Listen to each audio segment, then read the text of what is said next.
Hello and welcome to the Mik One podcast, where I sit down with industry leaders to dive into the future of connected work. I'm your host, Mik Kirsten, Chief Technology Officer of Planview and the author of the best-selling book, Project to Product, How to Survive and Thrive in the Age of Digital Disruption with the Flow Framework. Today, I have the pleasure of sitting down with an esteemed industry leader who has made remarkable strides in the realm of digital transformation.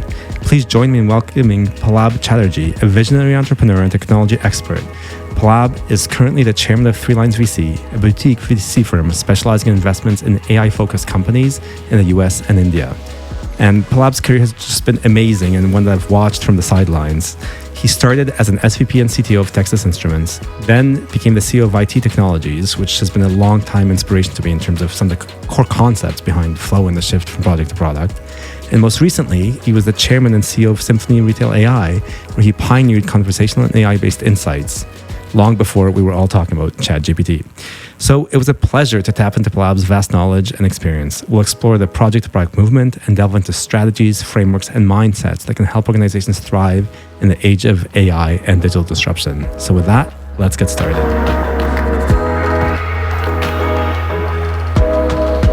Pallab, welcome to the podcast. It's just a thrill to have you on here. I know we've had some interesting discussions over the past year, but I do have to sort of tell you the story of how I first encountered the company that you led, i2, which was about 12, 13 years ago. One of our first venture capitalists that was then funding Tastop said, Mik, there's this massive opportunity in software.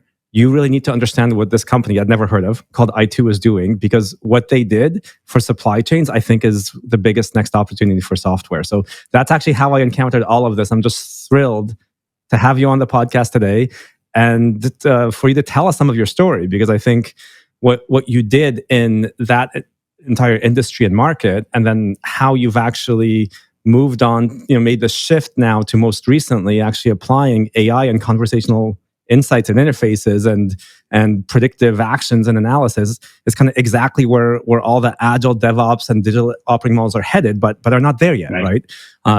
For some of our past discussions. But before we jump into all of that, I would just love for you, you've had such an incredible career. I would just love for you to take us to maybe some of the start of it. I do know that for myself, some of one of your earliest products that you helped bring to market, and we will have a lot of engineers who will get nostalgic once they hear this, but the TI-84 and TI-86 calculators. Tell us the story of how those happened. Because of course, this brings me back to the days of my first Mac Plus in 1986, and then those things coming up at the same time and getting to play with this amazing thing of being able to graph. But if you could tell us your story of how you ended up as being the CTO and SVP of Texas Instruments, and how you brought this lasting product to market. So there was two parts of this. The TI career, I actually had sort of a 25-year stint with multiple phases of it. The first phase of it was an R&D, running a lab, then running the whole R&D, and it was all about publications and conferences, and really making the basic, what I call the Bell Lab style research, get a PhD, get a technician, go do good things, okay? Now, we pivoted from there relatively early in my life, where we said, look, it's really important for corporate R&D to actually create opportunities for the company. And some of those opportunities I created while I was in R&D around the DSP area, very early in the research lab, a very strong speech recognition group. So we created products like Speak and Spell, Speak and Math, Speak and Read, Julie Doll, which were way ahead of their time because they had the vocabulary of about 60 words or so. They could really converse with a 2-year-old or 3-year-old and teach them, little bits of how to read or how to, solve little math problems, or as a companion for Julie Doll. So that was sort of the first rounds of things that was very interesting. Clearly, TI had, been known for the early days of scientific calculators. And we'd fallen a little bit behind, and Casio was beating us. So They had the graphing calculator. We were looking for an angle for our calculator to be differentiated. And we came across a couple of Ohio State professors who'd written this book on the program on how to teach algebra and pre-cal and Macintosh. And they asked us if we would make actually calculator versions under $100 because Macintosh was out of reach of most high school students from a price point of view. So we did, and they wrote a textbook, and they were able to take this idea and evangelize it by getting about $250,000 spent on teaching about 10,000 teachers how to use calculators to make math exciting. That actually led them to vote for that book, and we went almost within a year of that book being accepted in almost all the school curriculums, to 94% market share in the education market. Wow. And it's one of the only consumer products that I know that was introduced in the 90s that still is used. You can't go through high school without a couple of TI calculators, and it's held its price point. And the only thing they've done is changed from black and white screen to color screen. There's very interesting kind of situations in there.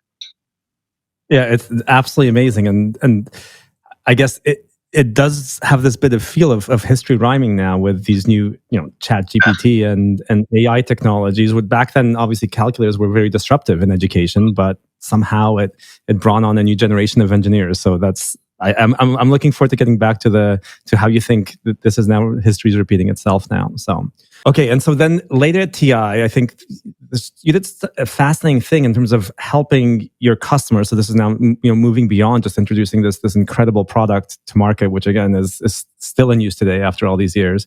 This manufacturing excellence team that you led, and just what sounds like over $1 billion in productivity improvements that team delivered across almost a couple dozen factories. Can you just take us through that story? How did you get into this kind of manufacturing excellence, and then not only doing it for TI, but for the market as a whole? So, Mik, the whole manufacturing excellence started with the DARPA contract that we actually did in our lab to, rethink semiconductor manufacturing as a single wafer manufacturing with all software controls for process control, for flow control, for all of that aspect.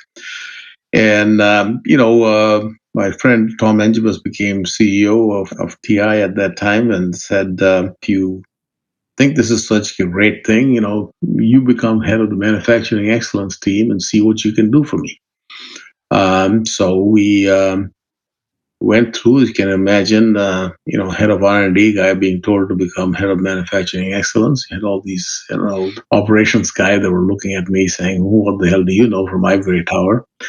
I went around, visited every factory and, realized that the first order of things that we were actually needed to do was really what I call low technology fixes. When you start a wafer through a wafer fab, you're supposed to have that wafer go through all the way, but it's a fragile system, and people were breaking it. The operators were breaking those wafers, and the yield of if you put in 100 wafers, some factories were getting 99 wafers out, some factories were getting 84, 85 wafers out. So we said, look, if we can take the 15 wasted wafers and make them come out, that's almost like having a full factory worth of output, okay, across 20 factories. So we created actually a cartoon video that was two characters, Fab Man and Wafer Woman, trying to tell the operators the value of that one piece of wafer. And I remember the analogy that we made was, this wafer is like buying a new BMW. At that time, BMW was a $25,000 car. So I'm dating myself. But he said, if you buy a $25,000 car, take it out of the showroom and crash it, how would you feel? This wafer actually brings TI $25,000 of revenue, and you're crashing it. So can you actually pay attention and clear your mind and not crash it. Okay, that was the message. A very simple message, no science, nothing. That gave us about 1.5 factory fulls of output by showing that video in 12 languages around the world and getting the operators to understand what the loss to the company was when they were breaking what they looked like a little piece of wafer, right? So it was really, a value understanding. Okay. Then, of course, next thing we went was more scientific. Was called the Harvey Finder from Eli Goldratt's Theory of Constraint book. That allowed us to actually, find what our bottlenecks were and increase the flow through the factories. And that gave us, the next round of improvements. And so we put together series of those kinds of improvements to get what I call one free factory a year for the next 3 years. So that was the whole story of manufacturing excellence. That's fascinating, and I think it's that kind of story is near and dear to a lot of us listening who are come from technology and somehow have become responsible for helping either our own organizations or in my case working with many organizations basically create excellence in their technology and digital operations. And actually, it's interesting that you mentioned the cartoon because I recently reviewed BMW Group still uses cartoons for delivering excellence and training people in their plants. So this, and I think you hit on a key thing is this: the understanding of value and understanding of waste. Right? You identified this understanding of waste, and it was more of a people thing, people not seeing it. And I think where we are with a lot of technology value streams today is there isn't this understanding of waste and how much capacity can be unlocked. Yep. In this case, it was a whole factory's worth. That's incredible. But how much capacity can unlocked in every organization by understanding that waste and getting rid of that waste. And then, so I guess, do you see that as where it's initially first making sure people understand value and waste and the two sides of that coin, and then, of course, exactly what I know so many of us are doing is trying to apply theory of constraints and improvements in flow and bottlenecks to then improving the value streams. But I do actually see that a lot of these digital transformations fall flat because there isn't a business or leadership or engineer understanding of this kind of systemic waste. Yeah, that's very true. And I think people really have a tough time understanding waste. And one of the key things I found was to sort of put a dollar value to every activity that is wasted, right? It doesn't look like much when you don't understand what the impact is.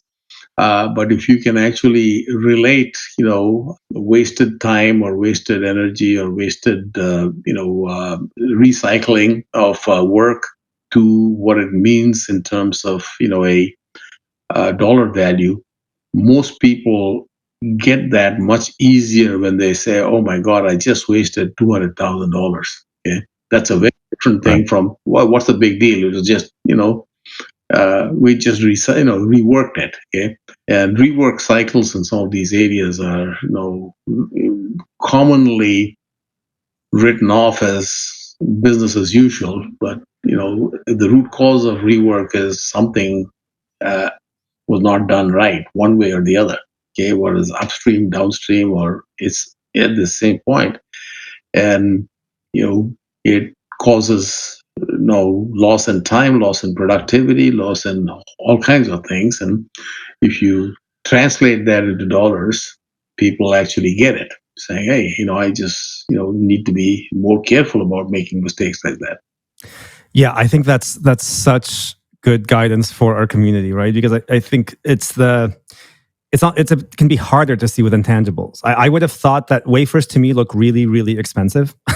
So just the fact that you had to translate the value of a lost wafer to the value of a $25,000 BMW is interesting. But it's even, obviously it's in a manufacturer. If it's cars in the rework area on the manufacturing line, that's obvious what the value is. But I guess a wafer is a bit more abstract. And then of course all the waste that we see, and some, by the way, in value streams, we just did the state of the industry report where we summarized 3,600 value streams. We're seeing defect and rework taking 20, 30, 40, 50% of the capacity, right? So quantifying what that is in terms of, so your guidance is quantify that in terms of dollars, because fundamentally people at multiple levels of the organization can understand Yes, that. I think as soon as you can quantify it, even if it's not exact, if it's actually, what people relate to is, if you say you need to, value this and this is wasted, as long as you can do some amount of quantification, reasonable quantification into dollars, that sinks into people's minds a lot better than any other abstract KPI. Yeah, I think, and I do see more success, and maybe these things do sound related in transformations where the finance team is involved in actually helping make the economic case and actually Yes. quantify both value and waste than when it's not, right? So, Yeah. and then of course, then that ends up with a lot more organizational and senior support for a transformation, because all of a sudden it's clear how much capacity can be unlocked, or how much more velocity can be driven. So. Okay, so then how did you go from this to I2? Can you tell us that story? Yeah, so the I2 transition was actually a interesting transition in the sense that I actually ended up in between. After my manufacturing excellence, I ran this calculator and notebook business. We sold a whole bunch of businesses and to become a semiconductor company as a part of our increasing share value. And at the end of that, my CEO basically said, "You really need to help me out because I have an SAP program and my CIO sold it to me and it's going nowhere." So in between, before I2, I ended up as the CIO of TI with a massive SAP program when we were burning $1 million a day of consulting. Wow. It was, going in delays and lots of different problems. We were putting in an SAP ERP system, an I2 supply chain system, and we had to really put a lot of energy into getting that project to work. It did work. Towards the end of that, I2, the founders of I2 actually worked for me in the research lab. So that was a big connection. Okay, Sanjeev Sidhu was a researcher in the research lab that I was running overall in TI. So when we had this program well, he approached me and said, "Look, well, we're getting to be a $1 billion company, and we are all sort of young entrepreneurs who have built this company, but we need some serious management." So that's how I ended up in I2, and that was sort of the next journey of actually getting supply chain improvements in multiple verticals. And I too had almost every vertical you can think of. We had solutions, we had customers, and so I got to work with retail, manufacturing, automotive, steel, process industries, a lot of different people, pharmaceuticals, and get to understand all these different kinds of supply chains. And we applied our optimization and our theory of constraint based improvements. And here again, one of the key things I too did was we measured the impact of our work in terms of value delivered. And every customer event that we had, Chairman Sanjeev would get up and announce the cumulative amount of value we had delivered to our customers. And we were sitting in, billions of dollars of actual value delivered by the time we had 400-500 customers. And it was a very systematic process with a calculation done by, PwC. And it was really serious. So that actually was a big deal in terms of people understanding not only the fact that we were actually able to deliver it, that we were able to actually show customers and actually get the real value statements from customers. Okay, so this is a fascinating common theme here, because I think, again, where so many CTOs, leaders of digital transformation, CIOs struggle right now, as well as all the vendors and GSIs and the like, is actually in terms of quantifying that value, that Yep. improvement. So, and to the point where, the fact that you had one of the big for PwC, one of the big for helping or getting behind this, right? This is, I think, Yep. where we need to get to as an industry in terms of that kind of rigor of Yeah. measuring value and improvement. So how did you do it? How were you actually quantifying it? Can you just take us through the early steps of that journey? Yeah. So effectively, we had a front end and a back end on this. The front end, we actually had what we called a strategic opportunity assessment group, which was, some ex McKinsey, Booz, Bain kind of people who would generally people who didn't make partner. We got a hold of a bunch of them. We went into the customer saying, if you brought in McKinsey to do an analysis of what your supply chain inefficiency is, you'd probably pay $2 or $3 million. Let us bring in some ex McKinsey people. We'll do it for you for 250K. We at least used that to establish what the opportunity was in terms of either supply chain turns or excess inventory or delivery delays, and we recorded what the opportunity was. And after they implemented the program, we went back again, and that's what PwC did, was to say, okay, show me the numbers before and after, and that's what we used to create the value delivered statement. And so having the analysis up front as to where the opportunity was allowed us to go back and just look at the before and after, and that's how we actually established the value delivered. Amazing. It sounds simple, but still amazing that you were quantifying this and that we're not as an industry today. Yeah, So, and we were quantifying this, and in many ways, I too had some really strategic foresight, not only in the products and the way they're doing it, but these kinds of things. Of course, we couldn't do 100% of customers because some of the customers didn't want to give us the information.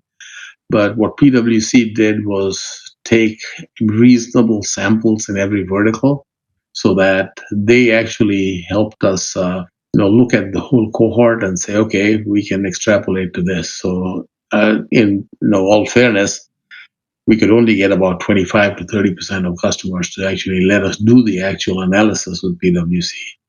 And we basically did look-alike programs to get it to the whole thing. But even then, even getting 25% of these guys with a third-party auditor looking at this is it was quite a bold statement at that time, because we didn't know if the PwC guys would come and say, bullshit, you didn't do anything. wow. Yeah. That's amazingly bold. And again, I think something we need to see more of Yeah.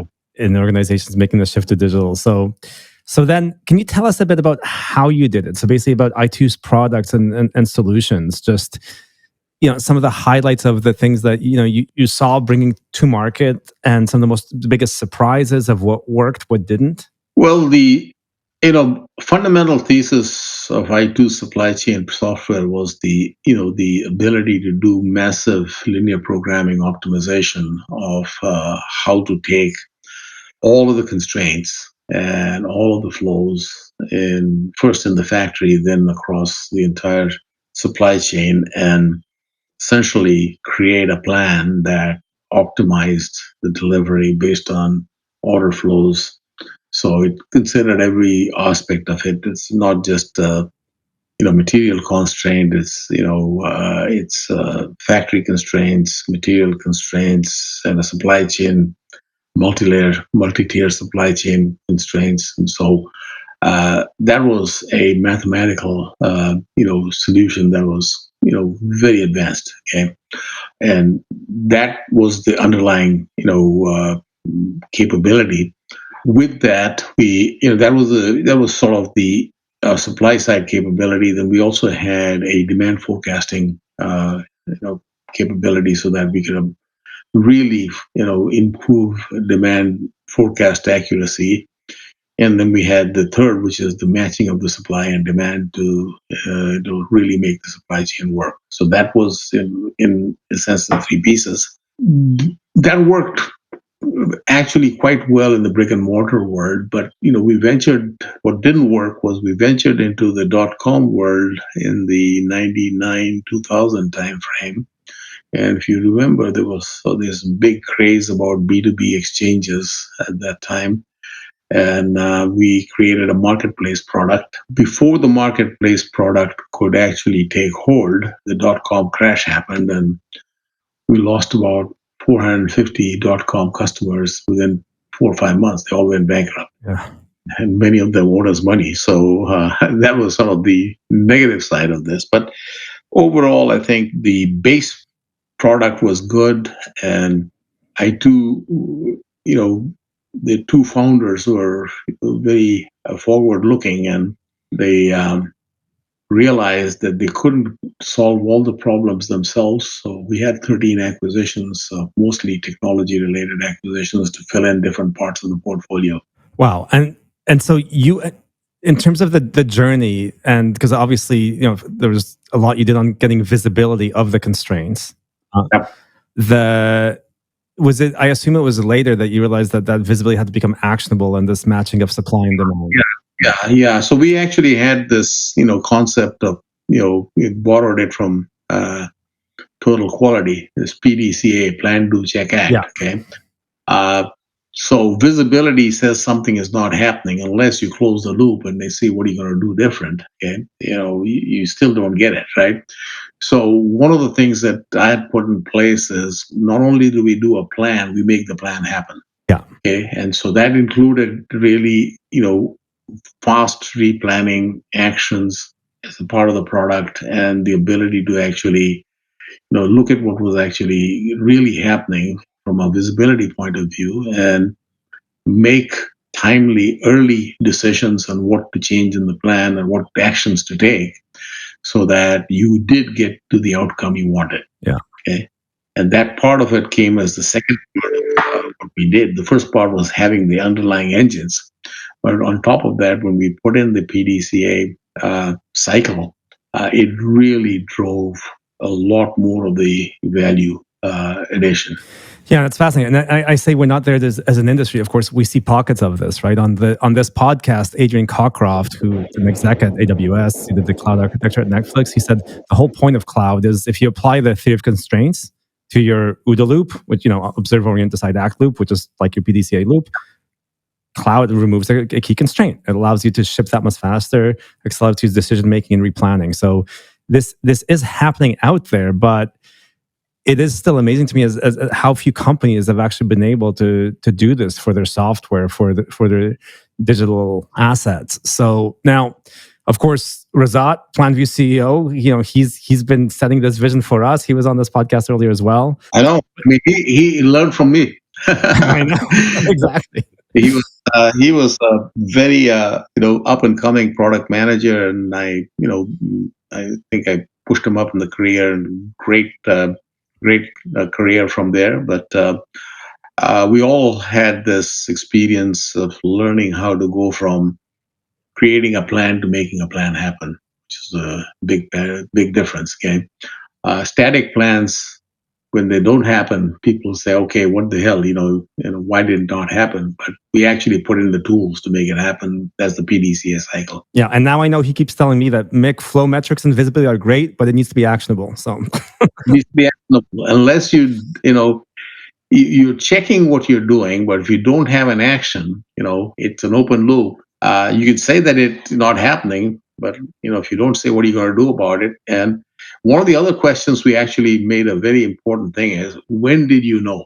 Okay, most organizations, even in visibility, okay, the action needs to take place as early as you know something is going wrong. Okay, and normally the tendency of an organization is to suppress bad news or suppress negative things till it becomes a real problem, and then you're into firefighting mode. Okay, so one of our questions and the visibility was, can you actually give us early indications of what could happen, which is what these have led to these prescriptive and predictive models saying, yeah, I see this, and this is not actually is it is tending towards a pattern, but I'm not quite sure yet. But if you were able to have that be a bit of a predictive answer rather than a retrospective answers or a concurrent answer, then your opportunity to act on it is much better. So that's that's the thing that we started propagating is we started calling it when did you first know, Hmm. and then what did you do about it? That was sort of the way we set up the PDCA. Earlier you know, the better off you are. And in today's world, of AI, that's turning into more of a predictive and prescriptive forecasting from pattern recognition and from understanding how to roll that forward. Yeah, and so and Pallab, just to give you, so this is some of the challenges I'm seeing is that in terms of when there was a certain level of maturity in these organizations, so that they knew when you showed them this information. And I think when they first knew and acting earlier and earlier on that information, we're actually seeing this really big mismatches between what business leaders understand and what's actually happening within the technology organization. So I'll take one of your examples, right? You went matching supply and demand. The state of the industry report that on the project to product shift that we just released, what we found is that at the business level, and think just Global 500, this is where most of the data came from. Global 500 organizations and leaders of those organizations, as well as the technology leaders and teams that we got data from, including data right from their system tools, in addition to the survey data. What we saw is that this sounds a little bit crazy, but this is the reality we all a lot of us deal with day to day. At 10x mismatch between capacity and the demand for that capacity. So business leaders think there's 10 times more capacity to deliver on software and digital initiatives than there actually is in the organizations. Now, of course, what we see is the reason there's a lot less capacity than they think is because of all the waste and all of the inefficiencies that are actually in that system. But they're not measuring capacity in a disciplined way. Yeah, I think the issue really is the available capacity, is always unclear to people. Okay, and I've run plenty of software organizations in here, and yeah, waste. Rework cycles are very common in the software business. You basically don't get it right from all the way from getting the requirements right to getting the code right to getting the deployment right, and that actually gives you a certain amount of wasted capacity in the rework part of it. Okay, then you have these tensions about whether you meet the time or you meet the quality, and in many cases the quality organization doesn't have the teeth to actually stop the line, and then it goes to your customer. Yep. And then you had a bigger waste cycle because you're now spending a lot of your capacity fixing tech debt and customer issues that should have never gone there. So from a point of view of somebody in the top, I'm dealing with an organization that has 750 developers, okay, and their ability to deliver anything on time is extremely poor.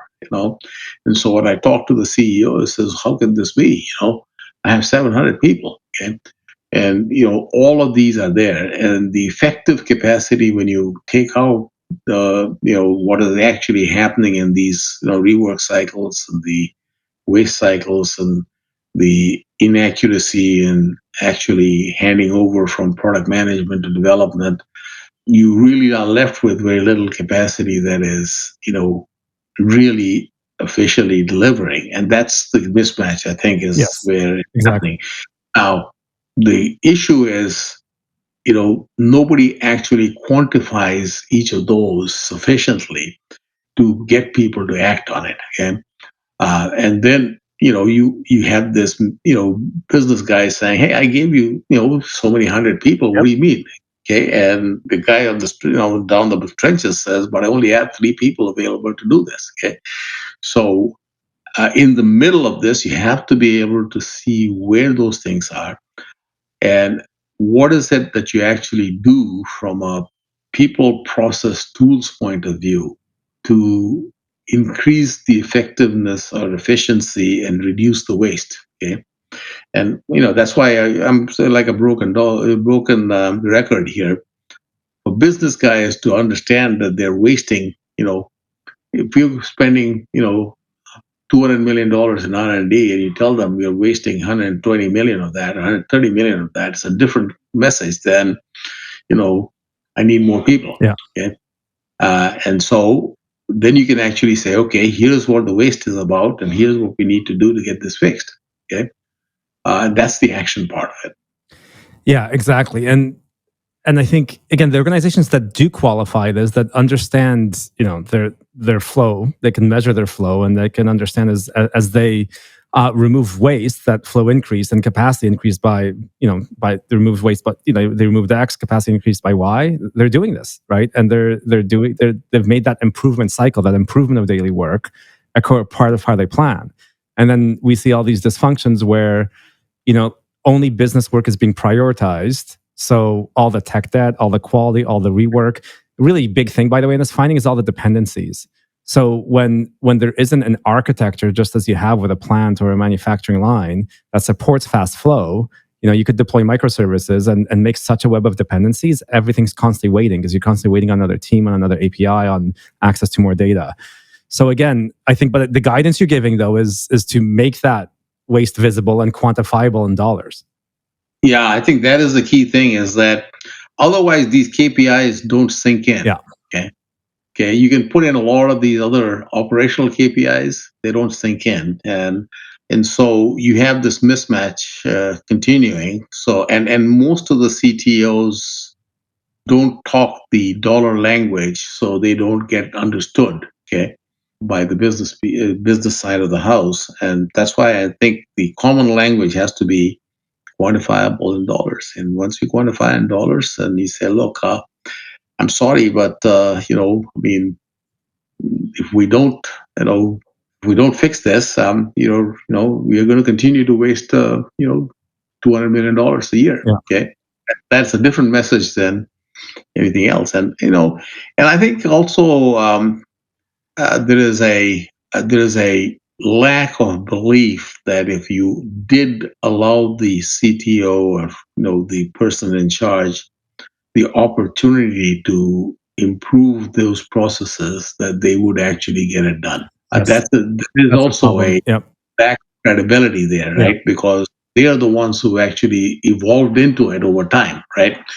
So I think what I see is that when that becomes evident, okay, in an organization that is trying to deliver internally deliver software, one of two things happen. One is you go outsource it to somebody, like a Tata or a Infosys or a an Accenture, and say, okay, you guys do it because we don't believe our internal guys know how to do this.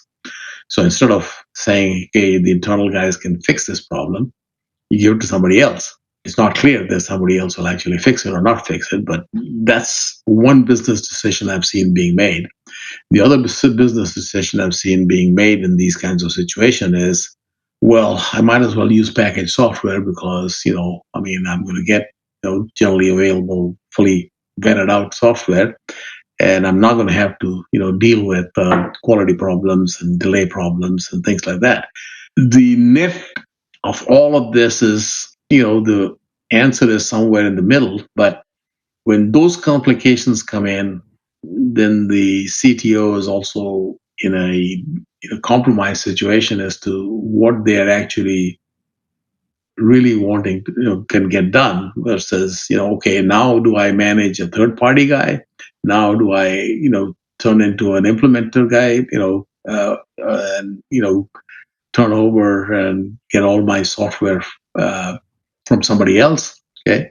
So the solution space is not clean, is what I'm saying. Okay, even if you know the visibility, the different constituents in the business have different ideas of how to solve that problem. Now, first is to get them to understand the problem. Okay, then it is, do I give the CTO the ability to go take some time and sharpen his axe and fix it, or do I have no credibility? No, this organization has no credibility, so I have to do one of the other two. And that generally, if you complicate the situation, it generally doesn't solve the problem. It generally makes it slower. Yeah, and Yeah. Pallab, in terms of these various options, I think, tell me if you agree or disagree, but to tell a manufacturing CEO that, or if a manufacturing CEO were to say, okay, we're going to outsource our supply chain management problem so I don't have to think about it, there'd be something wrong there, right? That's core to a manufacturer. So how are software enterprises wanting to outsource this? It's not outsource the supply chain manufacturing problem. It is, do I create internal supply chain software to give it to my manufacturing guy done by the IT department, or do I bring in Right. an IT? Yeah. Okay. And the decisions out there is, if I'm not getting it done internally, okay, do I arm my supply chain VP with the tools that they can Yes. do it? Okay. Absolutely. And that's the decision we're talking about, not outsource the whole supply chain, Yeah. okay. So similarly, in many organizations where, there's been homegrown software over a long time and all the tech debt and everything is there, there is a belief that, maybe we get somebody else to take my mess and fix it. And now that guy is only bringing, development processes and bodies, right? So instead of saying, I'm going to get another tool, I'm saying, I'm going to actually have somebody else, some other people who know how to fix this process, come and fix my mess. Mhm. Okay. And there's a whole industry has gone around, has been developed, primarily in low cost countries like India, where the value proposition is your mess for less. Okay. I take care of your mess and I'll do it for less cost, right? So the industry is living with these pieces. And that's why streamlining and getting the action part of this, cleaned out is so important. But I see very few organizations actually getting there. Okay. Because, and there'll be different attempts, right? I saw the, Carnegie Mellon CMMI levels 1, 2, 3, 4, 5. CMI level 5 guy, so you must be doing great Yeah. quality stuff. There's ISO 2000 certification. There's a whole bunch of those things have been tried, but underlying this is not too many people have a systematic way of actually, addressing this problem with a combination of process and tools. Yeah. Yeah. No, I think that's exactly the crux here. So now, in terms of how we solve that, because of course, so much of my attention, other leaders and thought leaders in this industry is going to this problem. I'm going to just jump ahead here because somehow you made this leap, but back in 6 years ago, 7 years ago, that somehow AI would be part of the solution, right? And I think when it's now much more obvious as of the fall anyway that's Chat GPT and generative pre-trained transformers and such are actually going to change the game in different ways, right? I do think this is the next big technological revolution after the age of software, and we're now programming all of a sudden is going to be between 2 and 100 times more productive over the coming years and decades. So such fundamental dynamics will change, but how did you go from where you were with I2 to thinking that AI is part of the solution? At least, with Symphony Retail AI is key to the solution domain. So one of the things that actually is interesting for me is, even back in the 90 and 91 in TI, okay, I had an AI program, And the definition of AI at that time was very nascent compared to where it is today. But the ideas were not very different. It's that the underlying technology support was much less. Okay, so the flavor of the day at that time was expert systems. Mm-hmm. Okay, so and MIT came up with a new language for expert systems called Lisp. Okay, Yep. uh, and TI created the Lisp machine, and that was sort of the trial there. Okay, clearly, people were, even at that time, I had a group doing neural network and uh, early research in these areas. Okay, so my thinking is that the concepts in AI have been there for a long time. Okay, the compute power and the compute cost hasn't caught up with it till the last few years, where if you look at the compute power that's inherent in a smartphone today, even the smartphone of 2010 versus smartphone of today, the compute power is amazing, right? So that has actually unleashed things that can be done. Now, along with that, if you look at the evolution of something like speech recognition, okay, as I said, we did one of the earliest ones with Julie Doll and Speak and Spell, where it was, to get to a speaker independent recognition was a massive job, right? And we were dealing with 16 kilobit memories as all we could have at that time, right? Now, if you look at the next phase of what happened with the advent of Siri and Alexa and the speech recognition has taken huge jumps on that. Okay? On top, and then you look at the ability to actually create these, deep learning models, okay, that are now existing. Okay, that has taken a lot of jump. So we looked at this problem from in the 2016, 2017 timeframe, when we were sort of planning something breakthrough in the retail. And we came up with Cindy. And our whole thing was that we wanted to have the same capability inside a retail organization in terms of answering questions and showing predictions that a consumer was starting to get used to with Siri and Alexa. And so, that's how we framed the problem. And I had a really, outstanding team of product managers and product user experience guys. And we were able to go from a chalk session on a conversational AI solution for retail uh, category managers to a demonstration product in about 4 months. Wow. Okay.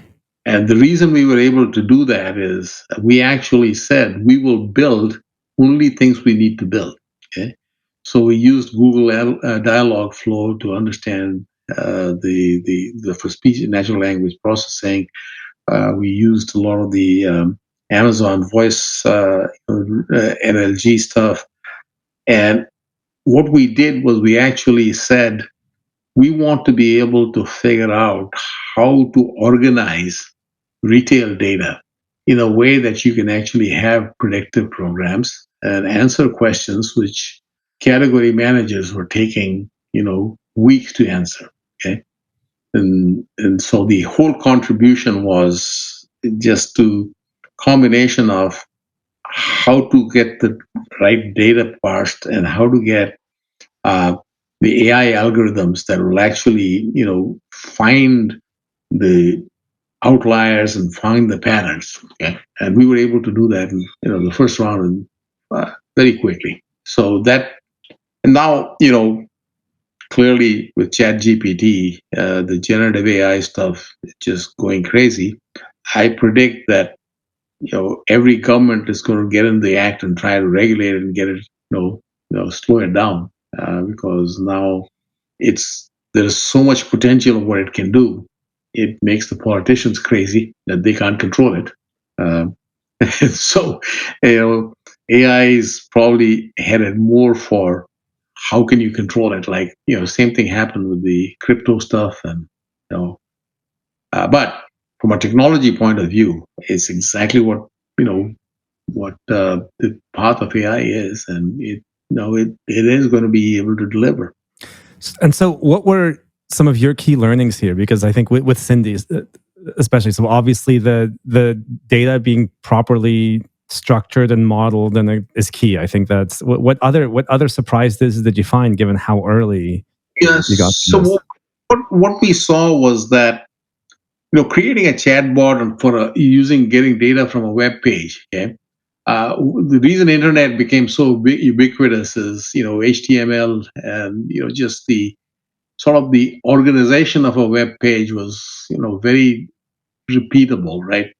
If you look at enterprise databases, okay, there is relational database definitions, schemas, and so on are all over the place, right?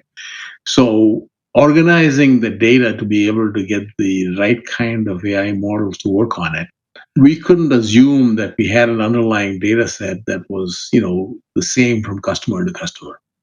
So we had to create a metadata layer, and we had to create, a set of what I call not just dictionaries. We had to create what I call a thesaurus, okay, because different people call different things the same, Yeah. different things. So that whole metadata intelligence was needed to operate on a enterprise relational database or enterprise database that wasn't needed if you're just dealing with web pages. And that helped us actually, create that layer that we could actually operate on, and therefore fetch the deep data pieces on demand and able to get those answers in fractions of a second. Otherwise, you wouldn't get it. Yeah, and I think now all of a sudden a bunch of things will become a whole lot easier with large and unstructured data sets Yep. with these large language models and such. So yeah, Pallab, as we wrap up right now, we're almost at the top of our time. What? Vic, yes, go Oh ahead. no, I'm just wondering. You've seen what guidance do you have for us in terms of how to think about these massive changes, applying some of again what was done on the supply chain side of things to software. What do you think are the key next things for leaders to focus on? I know you told me, you were reminding me early on, is like just the relevance of AI. It is really neat to trace it back to speak and spell. That was a good and fun reminder. But how do you? What guidance do you have for us? Well, for you guys at Planview, you have some, really good stuff happening. I guess I think recently you had a great Gartner Magic Quadrant that talked about your positioning there. Yeah, no, that was great to see. But you can stretch this to the whole industry, because I think that what's fascinating is how much of the movements in the industries that you've led. So the whole software industry is the scope of the question. So overall, I think my view is that one of the key things to learn is that what you're used to thinking is the norm of delivering a solution. Okay, if you stay within the incremental thinking, okay, you never break out of it. So I would recommend that don't do portfolio planning, don't do things that are based on what you actually collecting what you have and collecting how you've done it. Okay, if you do it the other way, where you say, look, take two other vectors coming in from there. One vector is what else is happening outside that you're not bringing in. For Cindy, we said things are happening in the consumer world that we don't can't see happening here. So bringing that in is very, very critical to reimagine what how you deliver. And the second thing is, I'm a big believer in customer centricity and really understanding where the pain level is at 8 or 9 for a solution. Okay. And let me explain that. Everybody says they're solving a customer pain, right? And right now with the VC group I'm in, one of the things we do routinely is go ask the customer, okay, for this solution, what would you consider the pain level to be? Okay. And on a regular pain scale, think if you're a pain doctor, it says, how much pain is there? If the answer is 3, 4, or 5, okay, that's a vitamin solution. And it's something that is, going to be hard to really get adoption, get sales, get revenue. If it's a 7, 8, or 9, it's a painkiller solution. The painkiller solution needs to actually show the answer and show that you're actually making that big dollar difference that we're talking about. Okay. So if you take those two themes, is build painkillers that you're actually able to demonstrate the value of, which is kind of thing we learned at I2, and apply things that you don't have today as additional tools in your toolkit rather than try to build on top of what you have. Okay, the incremental path is always going to be there, but if you don't do those two things, you actually end up either stagnating or falling behind the 8 ball because somebody else will. That sounds like great advice for all of us at Planview and for the rest of the people in the industry trying to help organizations navigate this now even bigger disruption than we were thinking, just 6 months ago. So Right. that's coming with the generative AI. So Pallab, thank you so much. This is I don't know if you have any last words to close on, but that is just some incredible advice and guidance that you've provided us. So thank you so much for joining, and I hope you continue sharing your learnings. Yeah, it was a great opportunity. We happy to continue to help in any way I can. Excellent. Thank you. Thank you very much. Thanks for joining us on Mik One today. To stay up to date on the future of connected work, follow me on LinkedIn, Twitter, or using the hashtags Mik One or Project to Product. If you'd like to dive deeper, check out the Project to Product book, and remember that all authors and minorities in technology. Thanks, and until next time.